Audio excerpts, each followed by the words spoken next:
Court hearings will resume today in lawsuits against radio host and conspiracy theorist Alex Jones. I don't know exactly what happened. Sandy Hook's inconclusive. For years, Alex Jones was the most powerful voice behind a disturbing conspiracy theory that the Sandy Hook shooting was a massive hoax. He has claimed the school shooting was a hoax. Alex Jones is making news, and the parents of the victims of the Sandy Hook shooting in Connecticut are quite disturbed by some of the messages he's sending out. People who believe Jones have for years harassed and taunted families of the victims. The lawsuits filed in April seek at least $1 million in damages. Jones's comments have caused them a severe degree of mental stress and anguish, which have disrupted their daily routine and caused a high degree of psychological pain. Parents have said Jones has engaged in a campaign of false, cruel, and dangerous assertions. A theory that Leonard Posner and Veronique De La Rosa say turned their lives upside down. The parents of 6-year-old Noah Posner, who was killed in the Sandy Hook massacre, say Jones's followers have tormented them with death threats, forcing them to move 7 times. Can't imagine being a Sandy Hook parent and having to go through this. Alex Jones, his commentary about Sandy Hook is disgusting. It's appalling. 9/11 We all stand as well. against it. 9/11 on the left and the right, we stand against this kind of hate speech, which is what it is. It's really hard for me to understand how anyone can be so sick in the head. They're alleging in these lawsuits a conspiracy. Our reporter in the courtroom said that Jones' attorney told the judge today his client's comments are political speech and commentary and not defamatory. I take a lot of flack for coming on your show and representing you. There are a lot of people angry at me, good friends, family. That, Like that you are said, CNN's not calling anymore.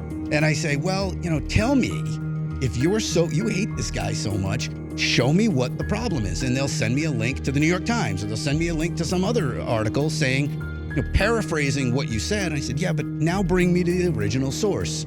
And when I go find it, and I said, well, that's not really what was said here. Well, then there's like this backpedal. It's like, well, he's enabling such speech, or he's encouraging it. There was another lawsuit this week targeting people that promote conspiracy theories. It involves InfoWars and the host of InfoWars, Alex Jones.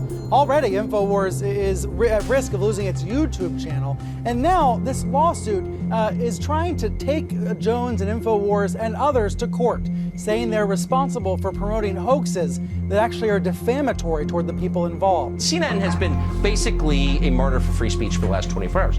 At the same time, they're telling us how important it is that people should be able to say what they think.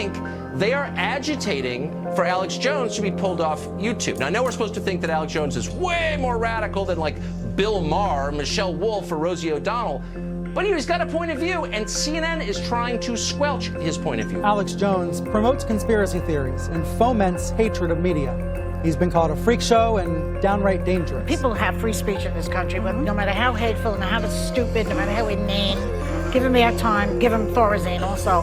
What is the matter with this person? I don't like giving people like Alex Jones a platform. The hypocrisy is just astounding. And I guarantee you that if you flipped over to CNN right now, there would not be a single story about the Twitter shadow banning. There would not be a single story. And the only story you would see about YouTube pulling Alex Jones videos would be probably something celebratory about a scalp of sorts for managing to eventually get their way on that story. Jones's lawyers will be back in court for a separate defamation case related to the Parkland shooting tomorrow. This was probably the first time that anybody in that courtroom had actually watched InfoWars, had actually seen what you said. And if you watch what you said and you compare that to what the press has reported that you said, it's as if those two things are happening on 2 different planets.